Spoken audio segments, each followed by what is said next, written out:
Suara Pembaharuan Indonesia Televisi.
Tangis pencari kerja dan perjuangan mereka tanpa koneksi.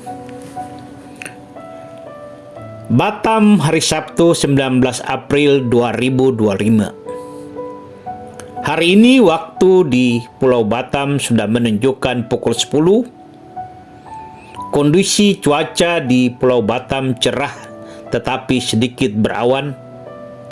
Pastinya sangat mendukung aktivitas masyarakat di Pulau Batam yang terkenal dengan suhunya sedikit panas. Pulau Batam sejak tahun 1973 telah ditetapkan oleh pemerintah Orde Baru sebagai kawasan pengembangan daerah industri. Dan sejak saat itu telah tumbuh dan berkembang berbagai aktivitas investasi di kawasan industri Pulau Batam, baik dalam bidang industri shipyard atau industri maritim maupun industri manufaktur dan berbagai industri lainnya. Sejalan dengan perkembangan kawasan industri di Pulau Batam, Multi Efek kawasan industri Pulau Batam telah mempekerjakan atau telah menampung ribuan pencari kerja yang datang ke Pulau Batam dari berbagai daerah di Indonesia. Mereka jauh-jauh datang ke Pulau Batam membawa harapan dan doa orang tua mereka. Semoga mendapatkan pekerjaan yang layak dan sesuai dengan kelulusan dan keterampilan yang dimiliki oleh mereka. Dulu sebelum tahun 2000, kawasan industri di Batam sangat sulit dalam perekrutan tenaga kerja. Hal ini karena saat itu transportasi untuk menuju ke Pulau Batam begitu sulit, dan komunikasi lowongan pekerjaan di Batam tidak mudah untuk diakses oleh masyarakat umum. Tapi sekarang, ketika transportasi laut dan udara begitu mudah, jalur komunikasi dan informasi sangat mudah diakses. Begitu cepat masyarakat dari berbagai daerah mendapatkan informasi lowongan pekerjaan di Batam. Berbondong-bondong para pencari kerja hadir di kota Batam dengan penuh harapan dapat mengisi lowongan pekerjaan yang ada.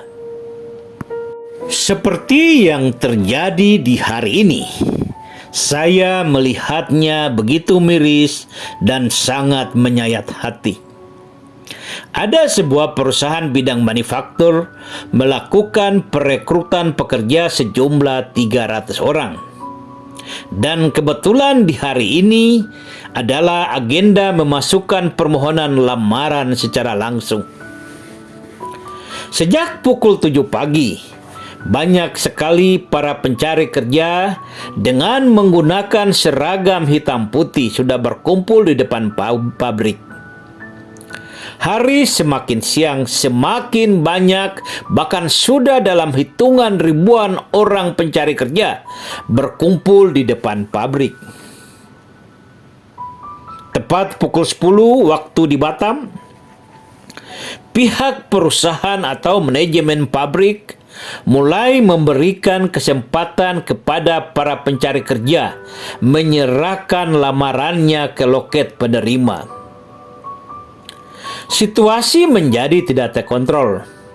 ribuan orang pencari kerja tanpa diatur dan tanpa antri secara serta-merta saling dorong berebutan untuk menyerahkan dokumen lamaran pekerjaannya. Banyak sekali para pencari kerja wanita harus ikut berdesak-desakan tanpa melihat batasan. Seorang wanita dalam satu perkumpulan ramai harus diperlakukan dengan baik. Saya melihat para pencari kerja wanita sudah tidak ada lagi rasa segan atau malu. Sudah tidak ada lagi rasa takut. Dan saya melihat ada dalam pikiran mereka hanyalah sebuah harapan supaya dokumen lamaran mereka dapat diterima di loket penerima dan mereka dapat diterima sebagai buruh pabrik. Inilah harapan mereka, orang-orang kecil dengan lulusan pas-pasan, tidak memiliki koneksi atau orang dalam, bukan anak presiden dan bukan anak pejabat, tapi mereka adalah rakyat Indonesia yang harus memutar pikiran sendiri, berjuang sendiri untuk sekedar menjadi buruh pabrik. Hari ini saya melihat perjuangan seorang anak gadis. Mungkin baru selesai tamat sekolah menengah tingkat atas. Pagi-pagi hari sudah datang di depan pabrik, menenteng map merah berisikan lamaran pekerjaan. Dengan mata terbinar-binar melukiskan harapan, lalu ikut berdesak-desakan, hilang rasa segan dan hilang rasa malu, hilang rasa takut, mengeluarkan seluruh kemampuan supaya lamarannya bisa sampai ke loket penerima. Tapi sayang, tenaganya tidak begitu kuat untuk bersaing dengan para pelamar pekerjaan yang lain. Dia harus tersingkir ke tepi, bahkan jatuh ke dalam parit. Kepalanya terluka, darah menetes. Dia menangis. Ya, air matanya keluar, bukan karena kepalanya terluka. Bahkan si anak gadis itu tidak merasa perih dan tidak sadar bahwa kepalanya terluka dan darah sudah menetes. Tetapi yang ditangisi adalah dia tidak dapat menyerahkan lamarannya ke loket penerima. Itulah kisah sedih rakyat kecil, membawakan harapan untuk memperoleh kehidupan yang lebih baik. Sekalipun peluh dan darah keluar, mereka sudah tidak merasa sakit apapun. Inilah sebuah gambaran situasi dan kondisi bahwa Indonesia gelap itu nyata adanya. Inilah sebuah gambaran bahwa ledakan pengangguran dan sulitnya untuk mendapatkan kesempatan kerja di Indonesia sekarang ini nyata adanya. Dan ketika mereka para pejabat mengatakan Indonesia dalam keadaan baik-baik saja, bahkan mereka para pejabat menyerang balik tagar Indonesia gelap dengan mengatakan yang mengatakan Indonesia gelap itu mereka yang gelap, bukan Indonesia yang gelap. Lalu kami hanya bisa mengatakan, iya Bapak pejabat, karena Bapak seorang menteri, sudah terjamin kehidupan Bapak dan keluarga Bapak di Republik ini. Mau bikin apapun bisa, mau beli apapun bisa, mau jadi apapun dalam Republik ini, tuan-tuan bisa. Republik Indonesia dalam teorinya adalah milik rakyat Indonesia sebagai pemegang kedaulatan tertinggi dalam kehidupan berbangsa dan bernegara.